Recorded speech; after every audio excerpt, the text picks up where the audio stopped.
Vamos a grabar la única. Bien, vamos a entrar al tema del día de hoy.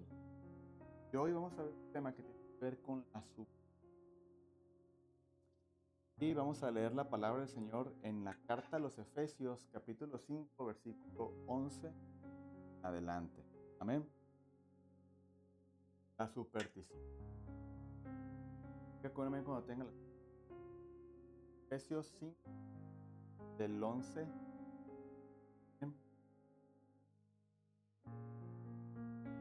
La palabra del Señor de la siguiente manera: y no participéis de las obras cosas de las tinieblas, sino más bien reprendedlas, porque vergonzoso es aún hablar de lo que ellos hacen en secreto. Mas todas las cosas, cuando son puestas en evidencia por la luz, son hechas manifiestas, porque la luz es lo que manifiesta todo, por lo cual dice: despiértate tú que duermes, y levántate de los muertos, y te alumbrará Cristo. Mirad pues con diligencia cómo andéis, no como necios, como sabios, aprovechando bien el tiempo, porque los días son malos. Por tanto, no seáis insensatos, sino entendidos de cuál sea la voluntad del Señor. Amén. Vamos a orar en este momento para poner a Dios y que sea nuestro Dios tomando control de todo este servicio, esta predicación, este mensaje. Amén. Que sea de edificación para nuestra vida y que de igual manera seamos oidores y hacedores de su palabra. Amén. Vamos a orar. Señor, te damos gracias en este momento por esta oportunidad que nos das nuevamente, Dios, de estar reunidos para estudiar, para escuchar tu palabra, mi Dios. Ayúdanos en todo momento a tener un corazón dispuesto, Padre, y que nosotros estemos con una actitud correcta, Padre, al ser expuesto el mensaje de tu palabra. Ayúdanos, Padre Celestial, a retener tu palabra en nuestros corazones y de igual manera podamos ponerla en práctica. Quiero vivir. Ayúdanos en todo momento que tu palabra nos instruya, que tu palabra nos edifique, y si es necesario que tu palabra nos confronte, Señor, que así sea, Padre Celestial, y que nos ayude a corregir y a poner nuestros pasos en la brecha que nos es conveniente, que es el camino que marca tu palabra, mi Dios. En el nombre de Jesús te damos gracias, Señor, de tu nombre la gloria por siempre. Amén. Gloria a Dios. Muy bien. ¿Cuántos de nosotros conocemos o nos conocemos, la verdad, de que quizás en nuestra vida todavía hay cuestiones que están arraigadas de nuestra vieja manera de vivir y que de alguna manera la superstición sigue teniendo parte en nuestros corazones, bueno, sentimientos? Amén. Cristianos que de alguna manera quizás hacen cosas que están fuera de lo que es la palabra del Señor. Cuestiones como no tires sal en la casa, porque si tiras sal en la casa es malo, ¿no? Es mala suerte. No pases por debajo de una escalera, porque es mala suerte también, ¿no? O en martes 13 o viernes 13 no hagas ninguna actividad, ¿no? Porque son días donde el mal augurio está en el aire y cualquier acción que hagas que no vaya acorde a lo que es lo que marca la tradición generacional de siglos atrás, te pueden traer y acarrear malas consecuencias a tu casa, ¿no? Entonces, como cristianos, está totalmente reprobada la palabra del Señor que sigamos cuestiones que son tradicionales, que son cuestiones de la superstición, que nada tienen que ver con la palabra, pero porque el abuelo dijo que no hiciéramos esto cuando hay luna llena, ¿no? Y cuando está la luna llena, que no hagas tal o cual acción, porque si no va a venir a tu vida algo totalmente catastrófico. Y de alguna manera, a veces como hijos de Dios cometemos el error de seguir con esas costumbres y creyendo cuestiones que no son para nada reales, que están reprobadas a la luz de la palabra. Y déjeme decirle algo, que más que una superstición, muchas de esas costumbres están ligadas a las cuestiones de lo que a veces inconscientemente hacemos cosas que no creemos que sea tan fuerte, que sea tan oscuro, tan grande el asunto, pero cuando llegamos a la conclusión de ir al meollo del asunto, ¿verdad? De estudiarlo a cabalidad, a profundidad, encontramos que son cosas que vienen del ocultismo, cosas que son desarrolladas por la brujería, que son desarrolladas por los mediums y lo que es el ocultismo. Y de alguna manera cuando nos llegamos a percatar de ello, nos sorprendemos, ¿no? Pero hay tantas cosas más que en nuestra vida como cristianos continuamos haciendo, y déjeme decirle lo impresionante de esto, que todavía como hijos de Dios y conocedores de la palabra, hacemos cosas de la palabra aplicándolas a nuestra vida como un objeto supersticioso, ¿sí? Y vamos a ver algunos puntos, hay muchos de los cuales podemos hablar el día de hoy, pero hoy vamos a ahondar en dos que han causado o han sido prácticamente un objeto tipo amuleto para el cristiano, que hasta el día de hoy lo sigue haciendo, lo sigue practicando, y aunque como maestros, como pastores, como expositores de la sana doctrina, nos esforzamos por hacerle entender a la iglesia que no es correcto, aún así el cristiano sigue haciéndolo, sigue practicándolo, y aún, vamos a decirlo de esta manera, el cristiano sigue ignorando las cuestiones de la palabra y sigue viviendo en cuestiones tradicionales, en cuestiones a mera manera de costumbre, o, por decirlo de otra forma, a manera de lo que viene siendo esta cuestión de superstición. Amén. Vamos a ir primero a ver qué es la superstición. ¿Qué es la superstición? La superstición es la creencia irracional en que ciertos objetos o señales pueden influir en el destino o aún en la suerte. O aún en la suerte, ¿sí? Voy a echar a mi cartera billete de $2, ¿no? Porque es de buena suerte tener un billete de $2 en la cartera. Y la verdad es de que no tiene nada que ver eso, ¿no? Pero hay que trabajar, hay que echarle ganas a la vida, hay que emprender, hay que hacer cosas que de alguna manera realmente nos van a dar un resultado positivo a nuestra vida. Pero eso de traer siempre dinero en la bolsa, un billete de $2 que son de buena suerte, que ya no hay, ya no los fabrican. El otro día yo fui a sacar dinero a un cajero y me aventó como 5 billetes de $2, nuevecitos. Y están bonitos, no le voy a decir que no, están bonitos, son emblemáticos, son coleccionables. Y si lo va a guardar por mera colección, hágalo. Pero si lo va a guardar porque simplemente es un amuleto de buena suerte, déjeme decirle que de ella estamos actuando totalmente. Yo le voy a decir algo, yo tengo como 6 billetes de $2 guardados en la casa. Pero no porque sea una cuestión de económica, por buena suerte, por amuleto, sino porque, vuelvo y lo repito, es emblemático el billete, son coleccionables. Y de alguna manera ahí los tengo, ¿verdad? Entonces de alguna manera, cuando yo ya voy y deposito mi confianza en un objeto, en un amuleto, entonces estoy siendo un cristiano fértil.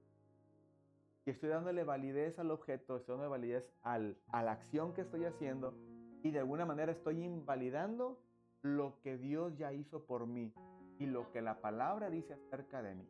¿Ven? Muy bien. ¿Cómo surge esta cuestión de la superstición? ¿Quién la creó? ¿En qué año comienza a darse?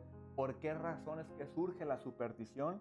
Bueno, la superstición no fue creada por una persona en específico, ni en un lugar en específico tampoco, sino más bien surge de una forma natural del corazón de las personas para tratar de explicar lo desconocido, lo que ellos veían, ¿sí? Entonces, esto dicho sea de paso, esto se da por la razón que en algún momento ya estudiamos nosotros, de que el ser humano fue creado con un vacío enorme dentro del corazón, ¿sí? Y ese vacío es tamaño Dios que solamente Dios puede llenar. Pero como el ser humano tiene libre albedrío, tiene voluntad, él puede decidir entre lo que quiere y no quiere hacer, pues el ser humano busca llenar ese vacío con lo primero. Entonces, si nos vamos a los antepasados, si nos vamos prácticamente a las civilizaciones del inicio de la humanidad, las civilizaciones del inicio de la humanidad, ellos buscaban llenar su corazón con dioses paganos, que no existían, sino que ellos los crearon. Ellos miraban que llovía y se crearon un dios de la lluvia. Ellos miraron que hacía sol y que el sol era bueno para la humanidad, entonces ellos crearon el dios sol. y comenzaron a crear monumentos a cada uno de los dioses que ellos se creaban, que ellos hacían, y de alguna manera, por ende, comenzó a existir lo que le llaman o conocen como la idolatría. Pero ellos comenzaron a depositar su confianza total y completamente en estos dioses paganos que ellos creaban a razón de lo irracional que ellos no entendían o no querían entender, y que de alguna manera, al ver las cosas como sucedían, ellos, como no encontraban una explicación a todo eso y era desconocido para ellos comenzaban a atribuírselo a los dioses que ellos creaban. Pero esta acción que ellos hacían de crear dioses y comenzar a crearse deidades, refiriéndose a la lluvia, al sol y todo ello, ellos comenzaron a hacerlo por el vacío que había en su corazón. Si ellos hubieran decidido entregar su corazón al Señor y conocer al Señor a la manera como Él se daba a conocer a sus vidas en aquellos tiempos, ellos hubieran doblegado su corazón y su voluntad a Dios, porque sí era posible. Sí era posible, porque había otras personas que habitaban en ese lugar y en esa misma era, eran contemporáneos de ellos, y ellos servían al Dios al que ellos conocían, al que de alguna manera, ya sea por, como usted quiera, dibujos, grabaciones en piedra, o lo que usted quiera mencionar, pero de alguna manera había evidencia arqueológica que de alguna manera hablaba de que había un Dios que era real, ¿sí? Hay escrituras, ¿cómo se llama? Nombre teológico, ¿cómo determinan todo esto? Pero ellos encontraban piezas de barro, encontraban dibujos tallados en las paredes, encontraban muchas evidencias que hablaban de una civilización que tiempo atrás conocía a un Dios. Dicho esto sea de paso, mire, en algunas ocasiones lo he mencionado, creo que lo ha mencionado usted, cuando existió Noé en el arca, prácticamente cuando se salvaron los animales y se salvó una civilización muy, muy poca, por cierto, ¿verdad? 8 personas únicamente. Dice la palabra del Señor que Noé duró construyendo el arca y 100 años duró predicando la palabra del Señor, 100 años duró hablando de lo que estaba a suceder o lo que iba a suceder, y de alguna manera la gente no entendía o no quiso entender lo que Noé está hablando. ¿Por qué razón? Bueno, número uno, porque en aquel tiempo todavía no llovía. En aquel tiempo todavía no existía la lluvia, en aquel tiempo prácticamente había una irrigación de la tierra, ¿no? Y de alguna manera la tierra germinaba su fruto y de alguna manera salía el fruto, y la gente alegaba con Noé y le decía, ¿cómo tú dices que va a llover si nunca ha llovido? ¿Cómo vas a decir que va a llover si no ha llovido? Ni va a llover en este lugar. Entonces la gente comenzaba de alguna manera a reclamarle a Noé de que cómo iba a suceder eso si ellos prácticamente no conocían lo que era la lluvia, ¿no? Entonces cuando sucede todo esto de la lluvia y viene el diluvio y de alguna manera vienen los 8 habitantes de la tierra que se salvan y todos los demás perecen, lo impresionante de esto es que hay unos escritos que no eran meramente de una civilización del Señor, sino que más bien era una civilización que no servía al Señor, pero que redactó en tablillas lo que había sucedido del diluvio. Y un escrito de eso se le llama el Atrahasis. El Atrahasis. Ese fue un escrito que surge y describe una civilización que no servía al Señor, pero ellos describieron un evento igual como está escrito en el Génesis acerca de un diluvio. Y ellos lo escribieron. Y no era una civilización que servía al Señor. Después surge otro documento que se encuentra que se llamó Las historias o las aventuras de Gilgamesh. Estas historias que aparentemente parecen un cuento de ciencia ficción y todo eso, pero fue una historia escrita por una civilización que, aunque haya sido una metáfora, que aunque haya sido un libro o un escrito que de alguna manera fuera muy ficticio, ¿no? Muy de ciencia ficción, aún así fue una civilización que escribe este libro, pero de alguna manera mencionan en muchas partes de este libro, mencionan un evento que vino del mundo, que era una inundación mundial. Entonces, de alguna manera, nos damos cuenta y nos percatamos que civilizaciones que no eran cristianas, que no conocieron a Dios, que no prácticamente tuvieron esa convivencia con Noé, de alguna manera fueron civilizaciones que experimentaron el diluvio y que de alguna manera lo sufrieron. Amén. Entonces, de alguna manera todo esto comienza a surgir de eso, de lo que la gente, las civilizaciones, era irracional, indescriptible para ellos, desconocido para ellos, ellos lo atribuían a deidades y era la necesidad que ellos tenían de conocer a Dios. Aquí vino todo este relato, bueno, que la gente tenía la oportunidad de conocer a Dios, de entregarse a Dios, porque Noé predicó el evangelio por 100 años. No el evangelio de Jesús, sino el evangelio que existía en aquel tiempo. Recordemos que evangelio significa buenas nuevas. Hoy conocemos nosotros el evangelio que nos tocó a nosotros, las buenas nuevas de salvación por medio de Cristo Jesús. Pero ¿cuál era el evangelio que Noé predicaba? Arrepentíos, porque viene un diluvio, porque viene un juicio para la tierra. Ese evangelio fue el que Noé predicó. Ahora, también hubo salvación en ese evento, como también hubo un juicio. ¿La salvación cuál era? El arca. Ahí estaba la salvación del arca. ¿Y cuál fue el juicio? El diluvio que cayó en la tierra. Entonces, de alguna manera, tanto hubo un evangelio, como hubo un juicio, como hubo salvación. Entonces, de alguna manera, las personas de aquel tiempo, contemporáneos de Noé, tuvieron la oportunidad de conocer un evangelio, tuvieron la oportunidad de salvarse y tuvieron la oportunidad también de entregarse a Dios. Pero no se entregaron a Dios y de alguna manera continuaron con una vida entregada al paganismo, entregada a lo que es la idolatría y a la superstición. A la superstición. Muy bien. Volvemos al punto. ¿Cuándo surge la superstición? Surge desde la prehistoria. Los humanos comenzaron a relacionar eventos y causas mágicas y sobrenaturales y comenzaron a relacionarlo con objetos en los cuales depositaban su confianza. ¿Sí? ¿Querían agricultura ellos? ¿Qué hacían? Iban y se inclinaban a su dios de la agricultura y entonces le ofrecían ofrendas e incluso sacrificaban personas para ello, pero lo que ellos no sabían o no razonaban era que el fruto iba a venir porque la tierra produce el fruto y tiene esa capacidad de hacerlo. ¿Sí?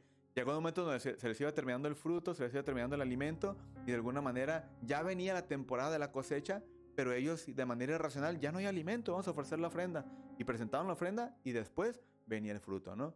De alguna manera eran eventos que ellos no conocían, no sabían la forma como se llevaba a cabo y de alguna manera pues depositaban su confianza en ese tipo de objetos, ¿no? O deidades que ellos se creaban. Muy bien. ¿Dónde es donde surge la superstición? Desde Egipto, Mesopotamia, Grecia, Roma y China. Son los primeros lugares donde comenzó a darse lo que es la superstición y donde de alguna manera pues también estuvieron unas de las primeras civilizaciones habitantes de la tierra. Amén. Muy bien. ¿Por quiénes entonces fue la superstición? Por los primeros seres humanos como parte de su necesidad de entender lo que sucedía en el mundo, pero también controlar lo que surgía en el mismo. Recordemos algo, y hay que de alguna manera analizar bien el corazón del ser humano. El ser humano siempre en su corazón estará el deseo de tener poder. ¿Sí? Siempre estará el deseo de tener poder.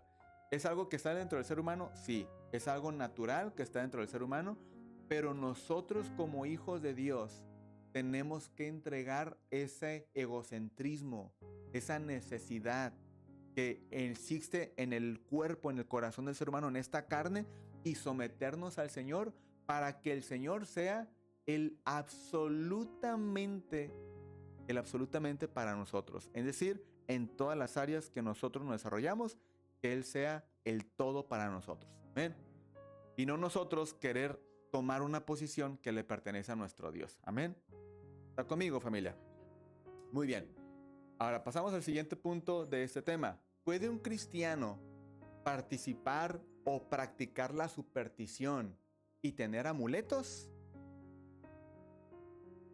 No debe, ¿verdad? Pero el cristiano prácticamente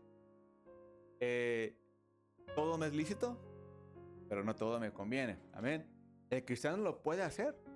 Y le voy a decir algo, el cristiano lo hace muchas veces. Amén. Participa de la superstición y participa de la cuestión de los amuletos.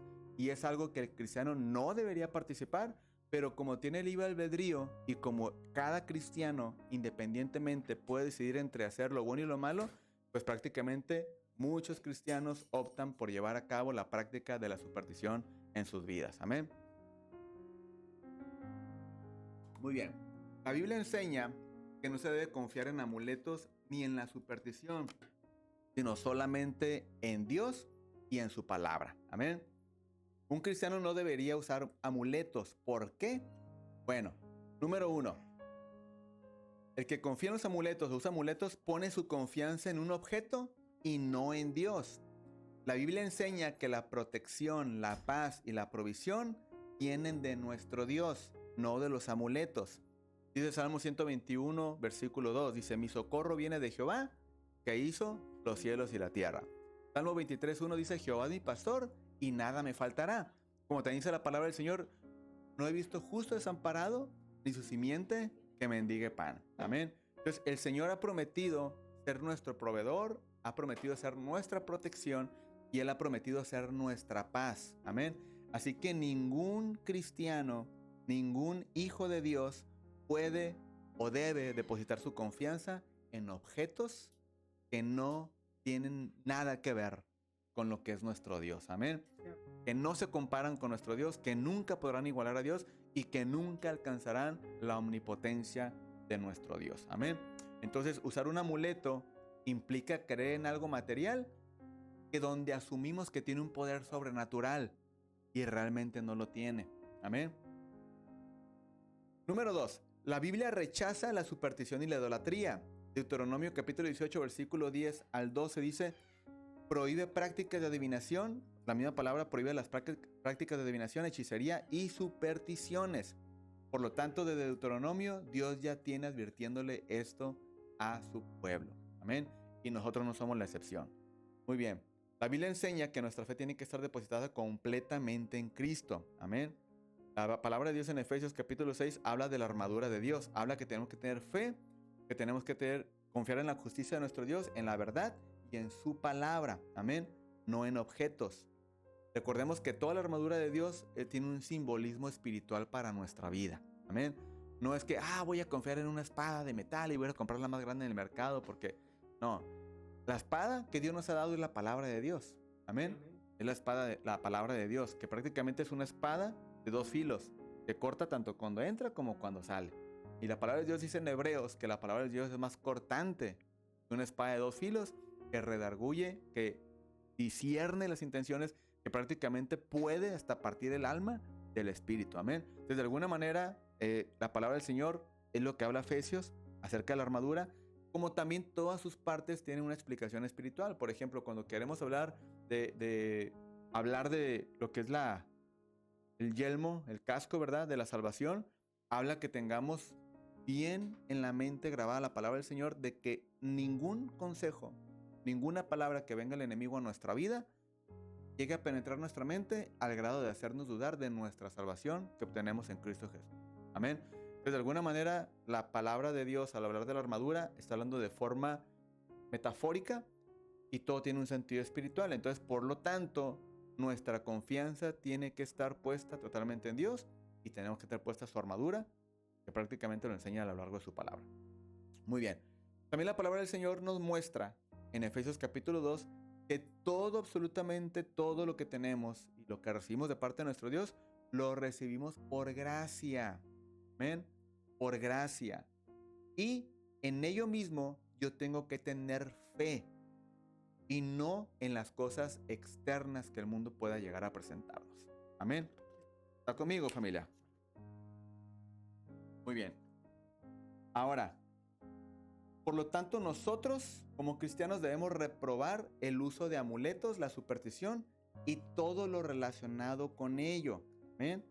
Ahora, ¿qué cosas pueden llegar a tener los cristianos aún en sus casas que lo pueden llevar a estar practicando la superstición y a veces no lo llegamos a saber?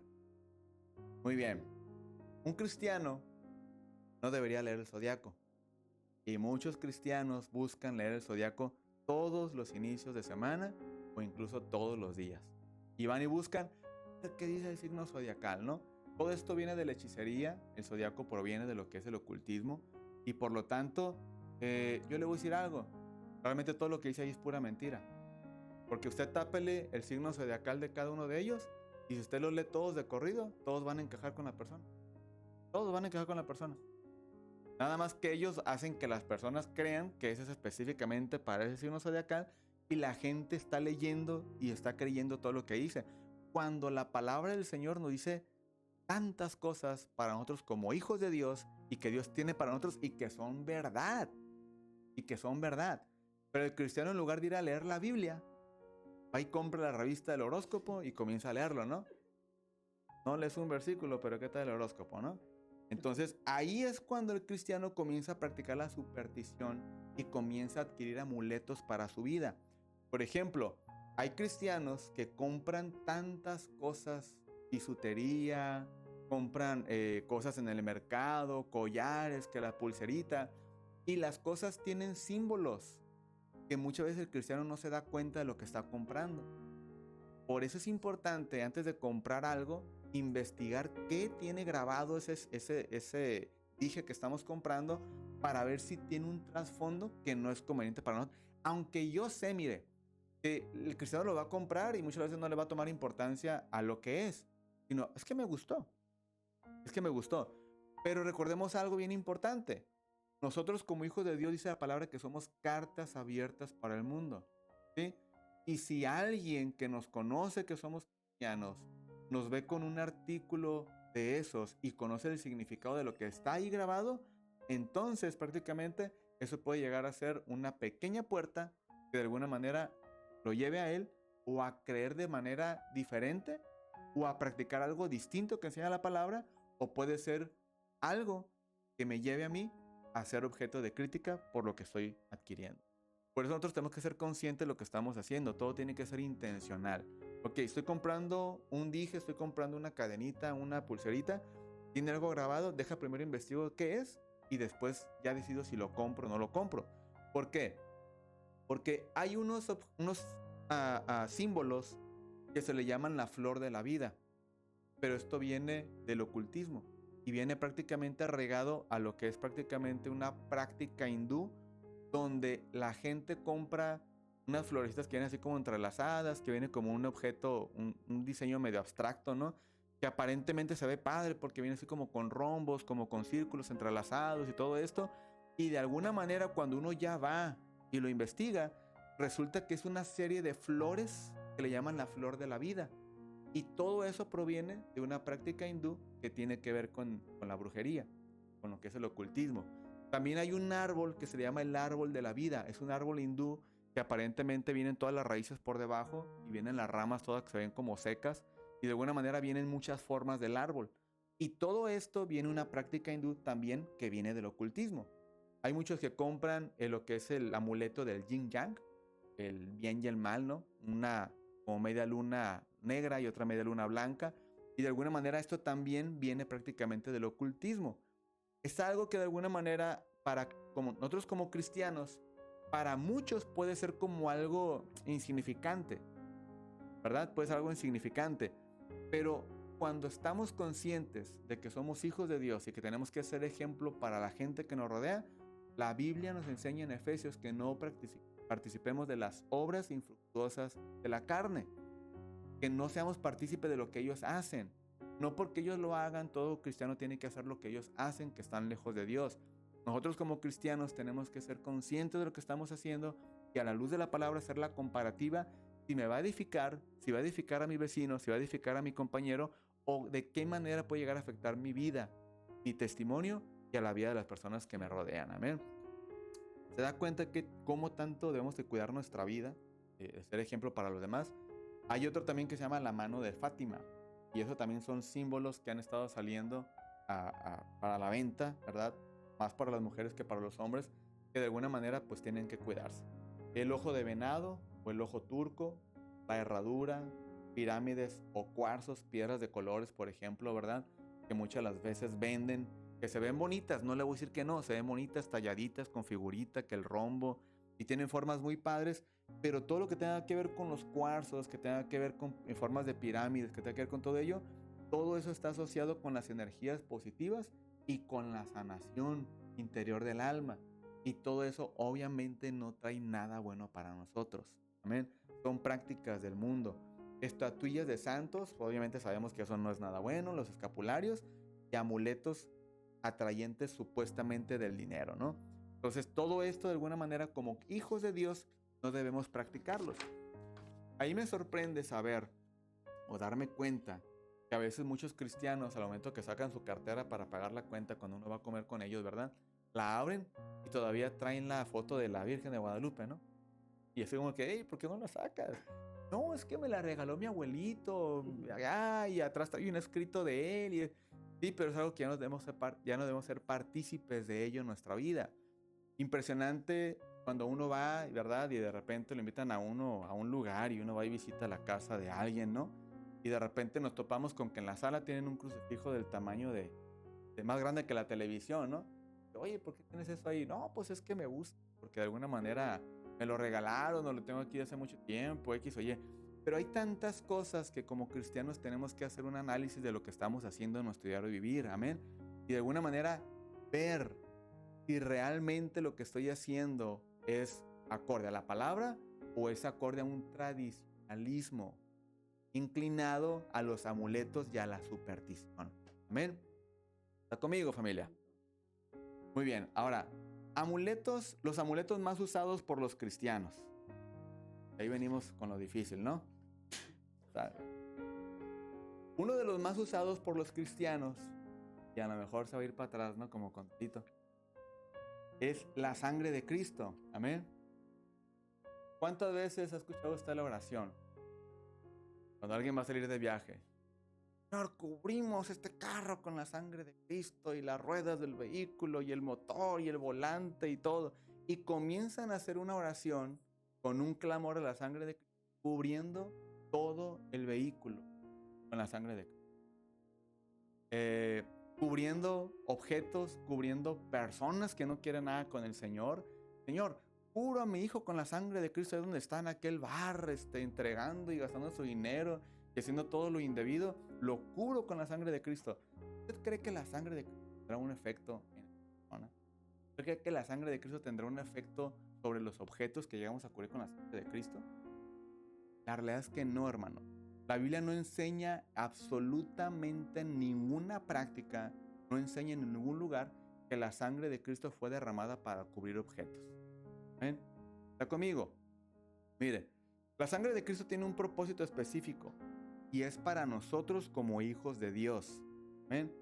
Nosotros como hijos de Dios hemos sido beneficiados con la sangre de Cristo y el primer propósito con el que la sangre de Cristo fue derramada en la cruz del Calvario fue para la redención de nuestros pecados. Amén. Para la redención de nuestros pecados. La sangre de Cristo fue derramada para perdonar los pecados de la humanidad. En quien tenemos redención por su sangre, el perdón de nuestros pecados. Efesios 1:7. Amén. Número 2. La sangre de Cristo fue derramada para justificación nuestra. Para todo aquel que decide venir al Señor, fue derramada para nuestra justificación delante de Dios. Por lo tanto, por la sangre del Señor, usted y yo hemos sido justificados porque se pagó un precio justo por usted y por mí, que fue el derramamiento de la sangre de Jesús. Dice Romanos 5:9, justificados en su sangre, por él seremos salvos. Amén. Número 3. La sangre de Cristo fue derramada por nosotros para reconciliación con Dios. Amén. Es decir, el sacrificio de Cristo Jesús restablece nuestra relación o la relación entre Dios y el hombre. Amén. Antes, una persona que no tiene esa entrega con el Señor, que no tiene esa reconciliación con el Padre por medio de Jesucristo, no tiene una relación o no tiene ese derecho de entrar al trono de la gracia. Es únicamente por el sacrificio de Cristo Jesús y por su sangre que se pagó ese precio por el cual hemos sido reconciliados con Dios. Amén. Dice en 1 de Juan 1:7, la sangre de Jesucristo nos limpia de todo pecado. Perdón, Colosenses 1:20 dice, haciendo la paz delante de Dios mediante la sangre de su cruz. Amén. Muy bien. La sangre de Cristo es para limpieza espiritual. Purifican el alma del creyente y nos purifica de todo pecado. Amén. Ahí sí va 1 de Juan 1:7. La sangre de Jesucristo nos limpia de todo pecado. Amén. Número 5. La sangre de Cristo nos da acceso a la presencia de Dios. hemos sido limpiados, hemos sido justificados y ahora sí tengo derecho legal de entrar ante la presencia de mi Dios. ¿Por qué? Porque he sido limpiado de todo pecado por medio de la sangre de Cristo Jesús y he sido justificado. Por lo tanto, la sangre de Cristo me permite acercarme a Dios confiadamente. Hebreos 10:19 dice, tenemos entrada al lugar santísimo por la sangre de Jesús. Amén. Número 6. También la sangre de Cristo nos da victoria sobre el mal para poder vencer al pecado y obviamente es vencido el diablo también. Amén. Dice Apocalipsis 12:11, ellos han vencido por medio de la sangre del Cordero. Entonces, usted y yo solamente podemos vencer y pudimos haber vencido por el sacrificio que Cristo hizo por usted y por mí. Amén. Ahora, ¿cuándo surge esta creencia de la aplicación de la sangre de Cristo en objetos y en personas que no han sido redimidas y que no han entregado su vida a Cristo? Bueno, esta creencia surge allá por los años 1900 y fracción, ¿verdad? Por una línea de la iglesia cristiana que de alguna manera salen un poco del alineamiento de la palabra del Señor y comienzan a predicar esta cuestión de la aplicación de la sangre de Cristo sobre objetos. O sea, no es una doctrina que tiene cientos de años. Estamos hablando que esta doctrina tiene aproximadamente 150, 120 y tantos años, va a cumplir, pero no tiene más de ese tiempo. Por lo tanto, hay un documento que se llama la Didache o la Didache. No sé si lo ha leído usted o lo ha buscado, le recomiendo que lo busque. Es un libro que tiene una recopilación de acontecimientos y de actividades que los apóstoles ejercían.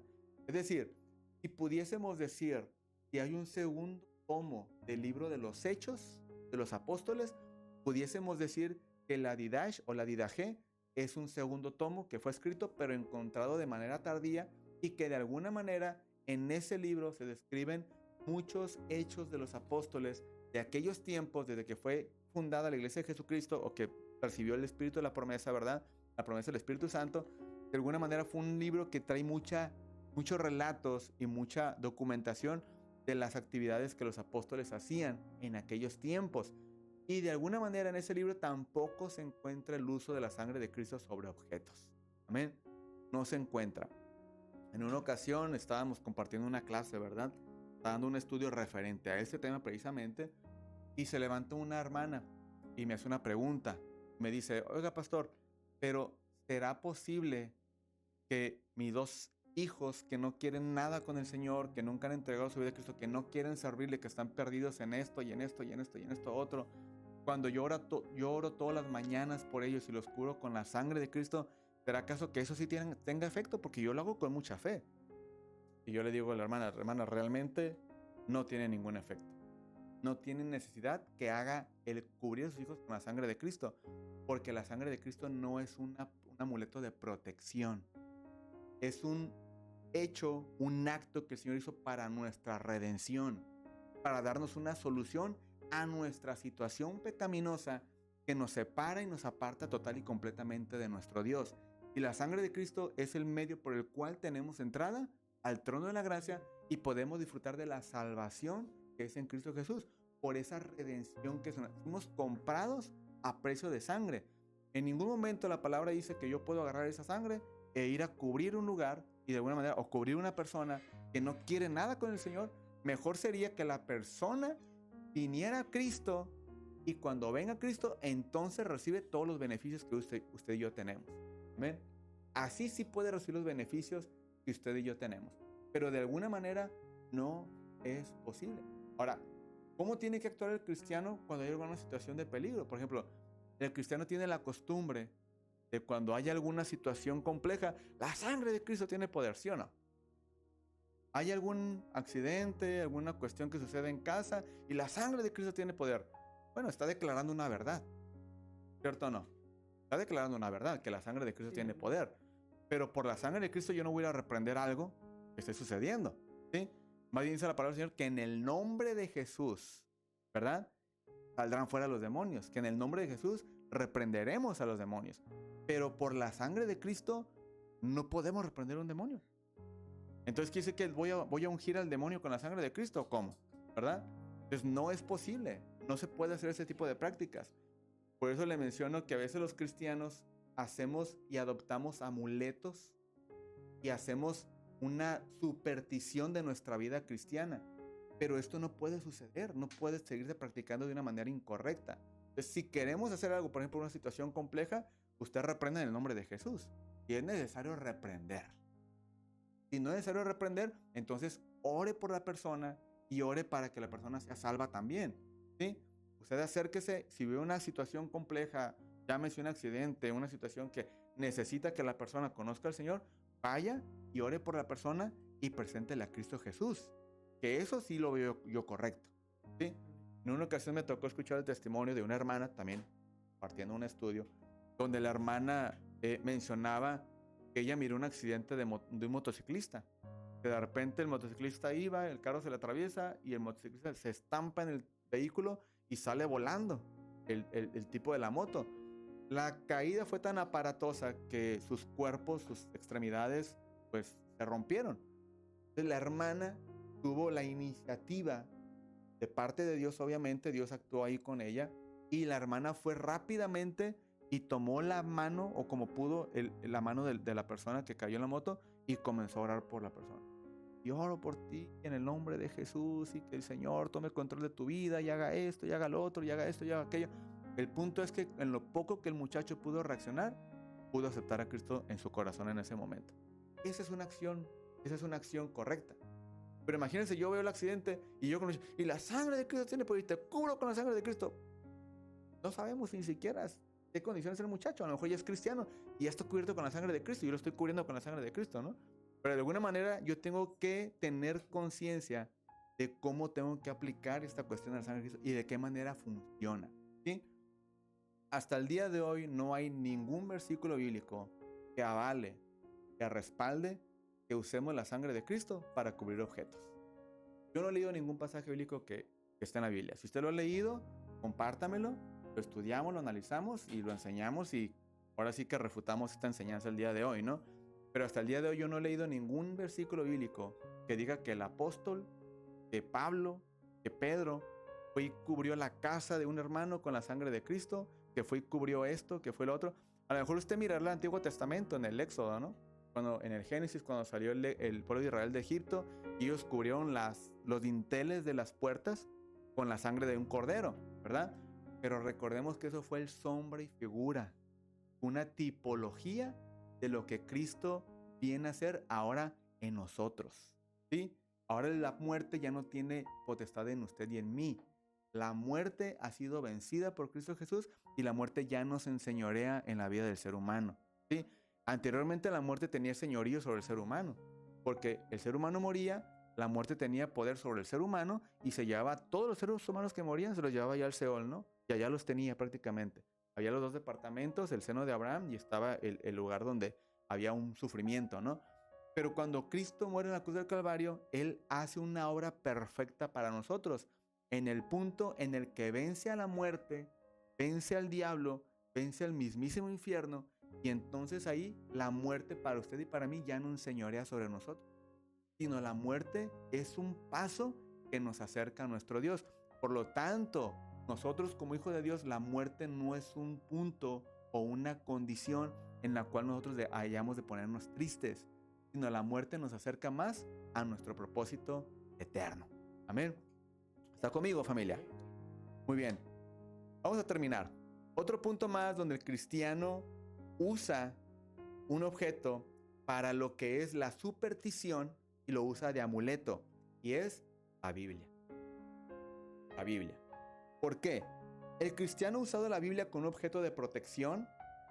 Tanto es el caso que el cristiano deja la Biblia abierta en su casa en el Salmo 91 como símbolo de protección. Así de sencillo. O sea, ¿qué protección puede brindar la Biblia a su casa en este tipo de acciones? Para mí es más efectivo que yo tenga convicción en la palabra del Señor y confiar en la soberanía de nuestro Dios. En la soberanía de nuestro Dios. Si yo confío en un Dios soberano, si yo confío en un Dios que todo lo que Él hace obrará para bien, para los que aman y glorifican su nombre, prácticamente para mí eso es suficiente. más que un cristiano esté dejando la Biblia abierta en su casa, en la sala de su casa, en el Salmo 91. Para mí es más eficiente eso. Muy bien. ¿Cuál es la forma correcta de usar la Biblia, la palabra de Dios? Bien. Según de Timoteo 3:16 y 17 dice, toda la escritura es inspirada por Dios, útil para enseñar, para redarguir, para corregir, para instruir en justicia, a fin de que el hombre de Dios sea perfecto, enteramente preparado para toda buena obra. ¿Ven? De esa forma sí podemos usar la palabra. Para que nuestra vida sea instruida en la verdad, en la palabra del Señor, y que caminemos de manera recta en el camino del Señor. Amén. Pero usar la palabra del Señor en este tipo de formas como un amuleto está totalmente reprobado. No es una práctica bíblica, no es una práctica cristiana y es más una práctica inclinada a la superstición y a los amuletos de buena suerte. Amén.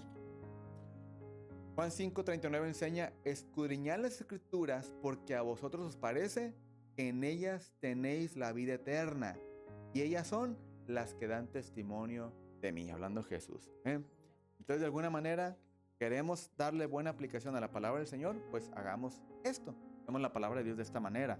Hebreos 4:12 dice, porque la palabra de Dios es viva y eficaz y más cortante que toda espada de dos filos, y penetra hasta partir el alma y el espíritu, las coyunturas y los tuétanos, y discierne los pensamientos y las intenciones del corazón.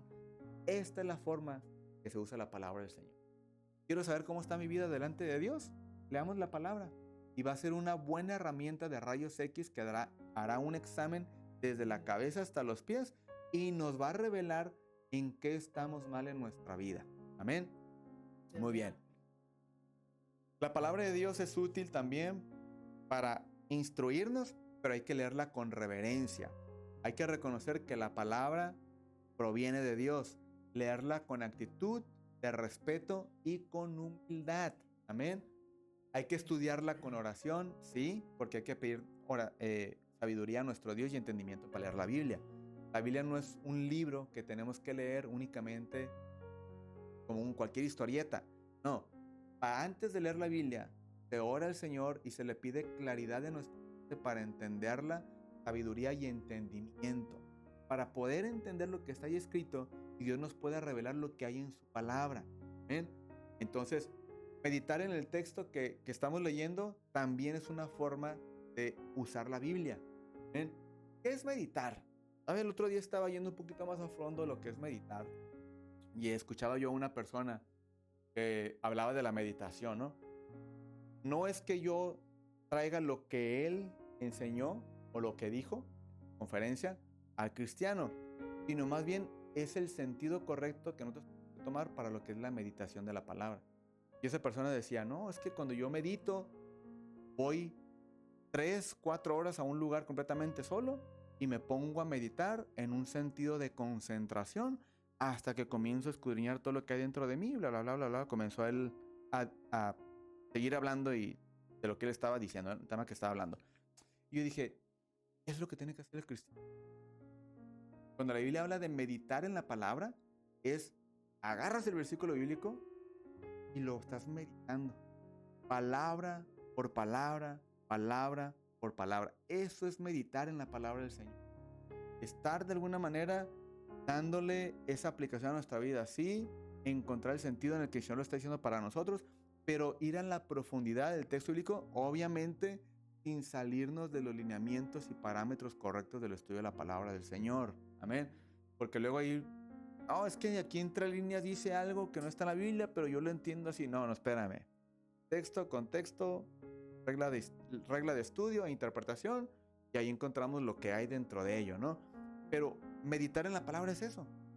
Leo un versículo en la mañana, a lo mejor, antes de ir a trabajar, pero todo el día estoy meditando en ello. Pasa mi palabra.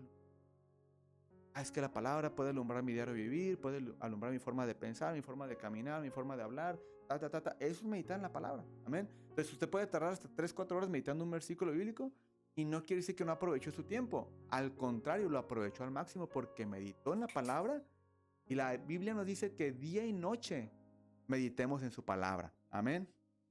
Muy bien. Interpretación correcta, no sacar versículos de contexto, usar la Biblia para entender el mensaje bíblico completo, tanto Antiguo Testamento como Nuevo, evitar interpretaciones personales que contradigan el mensaje general. La Biblia no tiene una interpretación personal para cada persona. La Biblia tiene una interpretación única y general para toda la iglesia. No es que a los de tal ministerio les reveló una cosa y ellos la entienden así y es para ellos así. No, la Biblia tiene una interpretación general para todos, para toda la iglesia. Amén. No es que a ellos se les reveló así, a estos se les reveló acá y otros creen diferente. No, no. La Biblia no es de interpretación personal. La Biblia no se contradice. La Biblia tiene un mensaje general para toda la iglesia a nivel internacional y por lo tanto debe ser interpretada correctamente. ¿Cómo se logra esto? Con humildad, con sencillez de corazón y permitiendo que el Señor obre en nuestras vidas. Amén. Muy bien.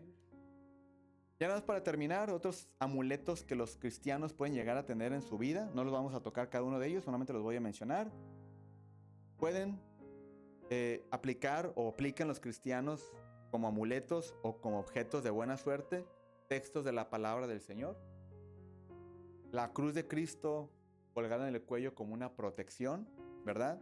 Pulseras con textos bíblicos, collares con textos bíblicos o cualquier objeto que tenga textos bíblicos, imágenes en la cartera con textos bíblicos, incluso el diezmo y la ofrenda pueden ser amuletos que el cristiano está practicando a manera de buena suerte o a manera de provisión o multiplicación de bienes.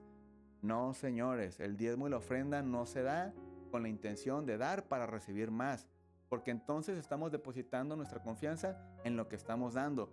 A Dios se le da con alegría y gozo en el corazón por gratitud, no por necesidad, no para que se multiplique. Yo estoy totalmente en contra de un canto que se cantaba ya por los 80, los 70, ¿verdad?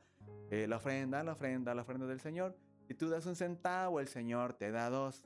No, error, error. No se canta ese canto, porque mucha gente lo puede interpretar a manera de avaricia, a manera de querer recibir más de parte de Dios, y la ofrenda no se da con esa intención. La ofrenda se da con agradecimiento y gozo en el corazón para la obra del Señor. Amén. Pero no con esa intención de recibir más de parte de Dios. Si Dios nos provee más, sea el nombre de Dios glorificado, y es Dios en su soberanía y en su voluntad obrando para nuestras vidas. Amén. Pero no me está dando más porque yo doy el diezmo o porque doy la ofrenda. Amén. Me da porque Él le plació, porque en su soberanía Él quiso y porque Él me está bendiciendo, porque Él ya tiene muchas bendiciones para nosotros. Amén. Así que nuestra intención al ofrendar y al diezmar siempre tiene que ser con agradecimiento, no con esperanza de recibir más. Amén. Muy bien. Hay mucha gente que usa el aceite también como métodos o artículos o amuletos de que la presencia de Dios está en el aceite y hay que usar aceite para orar por alguien. La Biblia enseña que el aceite es para ungir a las personas, pero es únicamente simbólico. Es algo simbólico nada más. No es algo que nos da poder para orar por las personas. No es algo que nos da un poder sobrenatural para cuando yo me eche el aceite y ore por la persona y va a recibir el Espíritu Santo o va a recibir esto, va a recibir aquello. No, señores. El agua, el aceite, los chicles, el coba y todo lo que usan como amuletos de atraer la presencia del Señor. No, o sea, lo ha visto usted, ¿no? La manguera ungida, el agua ungida, la escoba ungida, el asador ungido. Tantas cosas que se han hecho por no conocer la palabra del Señor, por entrar en las prácticas de los amuletos y la superstición en las congregaciones. Mi pueblo pereció por falta de conocimiento. ¿Ven? Por lo tanto, queremos ser cristocéntricos, queremos ser cristianos bíblicos, hagamos lo que la Biblia enseña, no lo que a alguien se le ocurre y que tiene una inclinación más al ocultismo, más a la superstición, que a lo que está arraigado o instruido en la palabra del Señor. Amén. Sí, amén. ¿Estamos de acuerdo? Sí. Muy bien, entonces un cristiano puede usar símbolos de fe como la cruz o la Biblia, siempre y cuando no les atribuya un poder mágico, ¿sí? Es decir, usted puede tener un llaverito de la Biblia en sus llaves. Puede tenerlo, pero no porque le va a atribuir un poder mágico. Lo voy a traer porque aquí. ¿no? Es que si cargo la Biblia todos los días en mi carro, nunca me va a pasar nada. No se trata de eso. ¿Eh? No se trata de eso. No se debe hacer con ese propósito. Usted puede tener, es mucho tema de debate, ¿no? Que el cristiano puede tener un dije de la cruz de Cristo y colgado ahí la cruz y todo. Sin Cristo crucificado, obviamente, ¿no? Yo le respondería y yo le diría al cristiano que quiera hacer eso, si usted no le va a atribuir un poder a ese dije, o va a creer o depositar su fe en él, atribuyéndole protección, prosperidad y esto, no hay ningún problema. Pero si usted le va a atribuir algo de porque la trae, se siente seguro y se siente protegido, está mal. Quítelo, por favor, apártelo, porque su corazón no está preparado y usted todavía tiene cuestiones de superstición dentro de su ser. Cambie su corazón, cambie su mentalidad y entonces déle el sentido correcto a las cosas. Amén. ¿Está conmigo, familia? Muy bien, pues damos por terminado el tema del día de hoy. Espero esto haya sido de bendición para usted. Si usted conoce a un cristiano supersticioso o que tiene retos en su diario vivir, compártale esta predicación, compártale este tema y ayúdele a que de alguna manera pueda salir de la superstición y pueda salir de lo que es prácticamente ese tipo de prácticas que son totalmente reprobadas a los ojos de nuestro Dios. Amén. Muy bien. Vamos a orar el día de hoy, amén, para ser despedidos de este lugar, más nunca la presencia de nuestro Dios. Y también vamos a orar por nuestra hermana Ami, amén, que cumplió años. Vamos a orar por ella, amén. Vamos a pedir que pase este lugar aquí al frente. Y vamos a orar también por ella el día de hoy, amén. Vamos a orar, sí, mientras ella pasa aquí al frente, y oramos para ser despedidos. Amén. Señor, te damos gracias por tu palabra, te damos gracias por lo que has hablado en nuestras vidas. Te pedimos, Padre Celestial, que nos ayudes en todo momento a caminar de manera correcta en nuestro diario vivir, Señor. Te pedimos, Padre, que nos ayudes a caminar en tu palabra, Señor, obedeciendo tu palabra y practicando tu palabra, Padre Celestial. Ayúdanos y líbranos de caer en prácticas desaprobadas a la luz de tu palabra, Dios. Ayúdanos a no adoptar prácticas del mundo para nosotros, Señor, sino que todo lo contrario, Dios, en todo momento nos enfoquemos y nos esforcemos a ser cristocéntricos en nuestro diario vivir, en nuestras prácticas, Padre Celestial, y que de esa manera, Señor, nuestra vida sea conducida de manera correcta, Dios amado. Ayúdanos, Dios, a poder sacar a otras personas quizás del error, Padre Celestial, de donde están haciendo y llevando a cabo prácticas que no van acorde, Dios, a lo que tú has mandado, a lo que tú has enseñado para nosotros, Padre. En el nombre poderoso de Jesús te damos gracias, Dios. De igual manera oramos el día de hoy por nuestra hermana Ami, Señor, que le permitiste, le diste el privilegio